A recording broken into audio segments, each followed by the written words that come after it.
The serious and worrying news. The militant group Islamic State inspired the men accused of planting explosive devices across Durban. This is what the prosecution alleges in the Verulam bombings case. The state has told the court at least 8 ISIS flags were found on one of the properties that were raided by the team. Now, eNCA's Dasen Thathiah joins us now live from Durban. Dasen, good morning to you. So, apart from the 8 flags discovered in these houses that were raided, talk to us about what else gives the prosecution this inkling that these people may be linked to Islamic State militant group ISIS.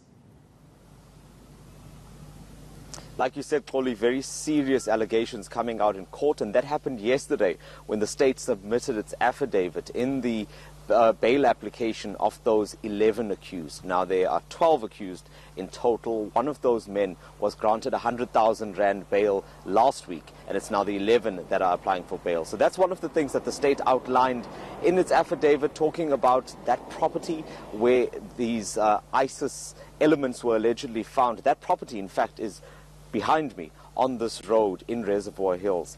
And the state saying that inside there, not only did they find these flags, but they also found other types of propaganda. They found articles that had been written by the militant group.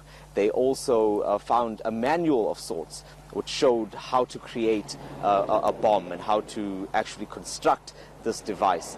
And now, in addition to this, they say that that property, the one further down this road, was actually being used as a training center, and that there was another property in the suburb as well, and that was the area in which the accused had been strategizing, and that's where the main accused, the man regarded as the leader of this gang, had been living.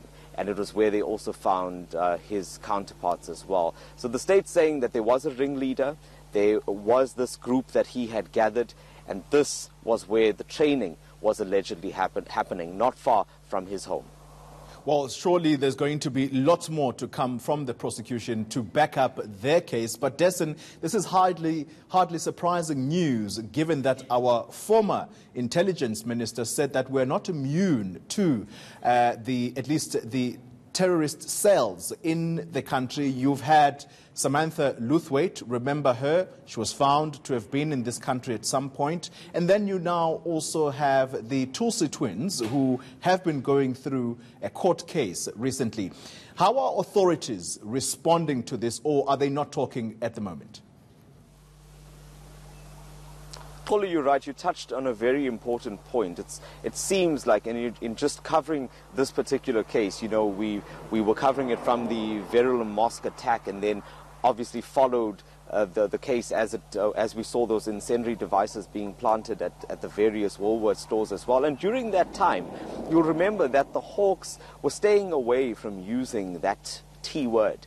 You know, it was almost like a dirty word, if nothing else. And they were treating this case very sensitively and were trying not to cause panic. And that's completely understandable. But it was now, for the first time, that we've heard these details, and specifically heard the word terrorist or terrorist organization being used in court by the state. So certainly it shows that South Africa is not immune, also with those other cases that you've mentioned. And this has caused lots of speculation. It's caused lots of concern in the community. In fact, take a listen to this bite by Naeem Gina of the Afro Middle East Center, and listen to what he had to say about this.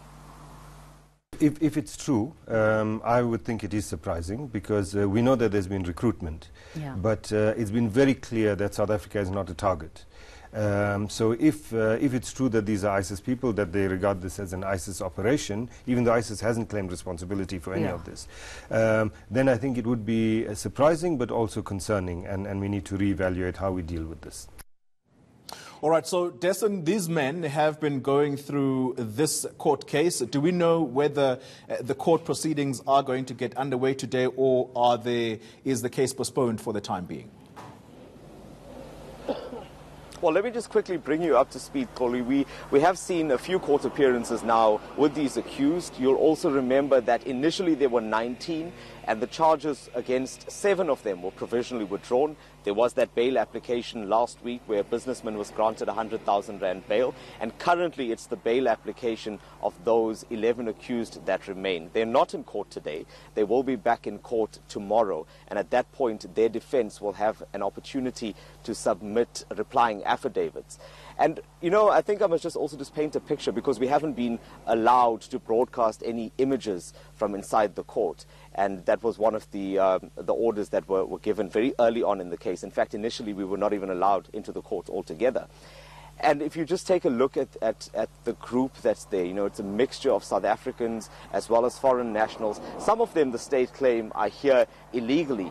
But the interesting thing about the so-called kingpin is that he himself is a businessman. According to court documents, he owns 4 businesses. And by his own admission, in his own affidavit, the turnover of his business is about 5 million rand a month. So that's also quite some of the interesting information that had come out in these affidavits. But we'll see what the defense has to say on Thursday in response to the state's allegations of ISIS links.